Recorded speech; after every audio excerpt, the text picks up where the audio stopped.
చాలా సందర్భాల్లో John Wesley గారు నా తమ్ముడు కాదు, నా స్నేహితుడు అనేటువంటి విషయాన్ని పబ్లిక్లో స్టేట్మెంట్ ఆయన చేస్తూ వచ్చారు. నిజమేనండి.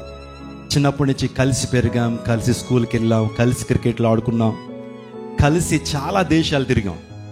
నిజంగా నా సహోదరుని గురించి ఒక సాక్ష్యాన్ని మీతో చెప్పడానికి ఇష్టపడుతున్నాను. నా అన్నని చెప్పట్లేదు, కానీ is a multi talented God servant.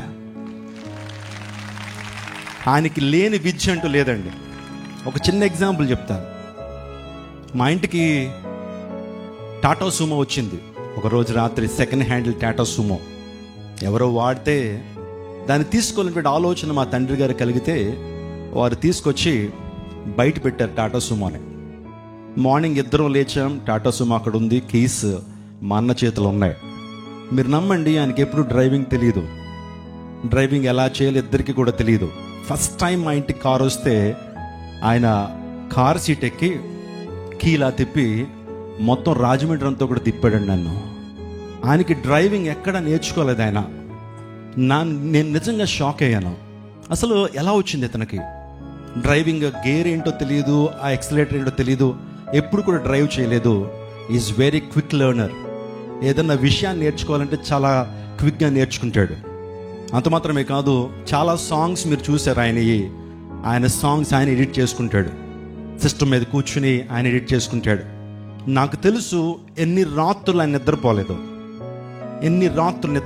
Young Holi teams ప్రారంభించిన తర్వాత యేసుక్రీస్తు ప్రభు దైవత్వాన్ని చారిత్రాత్మకంగా, శాస్త్రీయంగా ఒక నూతన ఒరవడిని ఆయన క్రైస్తవ ప్రపంచంలో సువార్త చెప్పడంలో తీసుకొచ్చాడు. ఎంతమంది నమ్ముతున్నారు?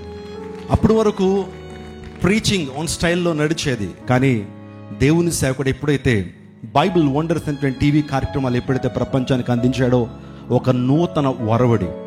నేను కూడా సువార్త సేవకు రావటానికి మా తండ్రి గారు ఒక ప్రేరణ అయితే, నన్ను ఎక్కువగా ఇన్ఫ్లుయెన్స్ చేసింది నా ప్రియమైన అన్న. ఈరోజున విజయవాడ పట్టణంలో గంభీరమైన సువార్త సేవ జరుగుతుంది. ఎప్పుడు కూడా సువార్త చేయాలని, పాస్టర్ అవ్వాలని, చర్చ్ని లీడ్ చేయాలని ఎప్పుడు నాకు లేదు.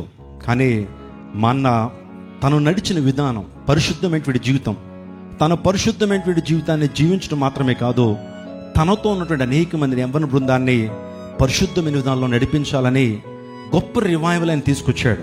ఆయనతో పాటు చాలా ప్రాంతాలకి మాకు స్ప్లెండర్ ఉండేది.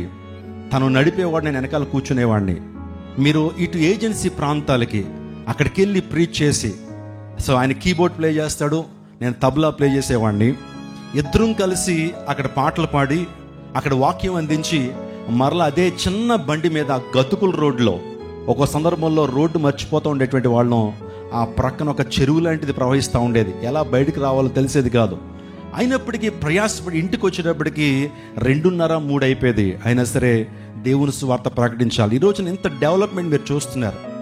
రాజమండ్రి కావచ్చు, హైదరాబాద్ కావచ్చు, దుబాయ్ కావచ్చు, సుమారుగా 100 దేశాలు ఆయన తిరిగాడంటే వెనకాల చాలా ప్రార్థనలు ఉన్నాయి, చాలా ప్రయాసం ఉంది.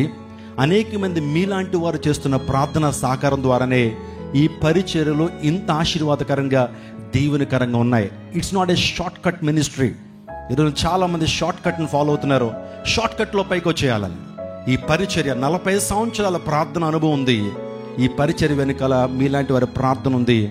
దేవుని సేవకుల యొక్క కృషి, దేవుని సేవకుల యొక్క కఠోర పరిశ్రమ ఈ పరిచర్య వెనకాల ఉంది. ఈరోజు ఇంతమంది, ఇన్ని లక్షల మంది, నేను అంటాను లక్షలను కూడా కాదు, కోట్ల మంది పరిచర్య ద్వారా దీవెన పొందుతున్నారు. స్తోత్రం చెప్పండి, హల్లెలూయా. యూట్యూబ్ అనేటువంటి ఆ యొక్క ప్రత్యేకమైనటువంటి విధానంలో ఈ రోజున అత్యధిక సబ్స్క్రైబర్స్ కలిగినటువంటి పరిచర్యగా డాక్టర్ జాన్ వెస్లీ గారి పరిచర్య ఉంది.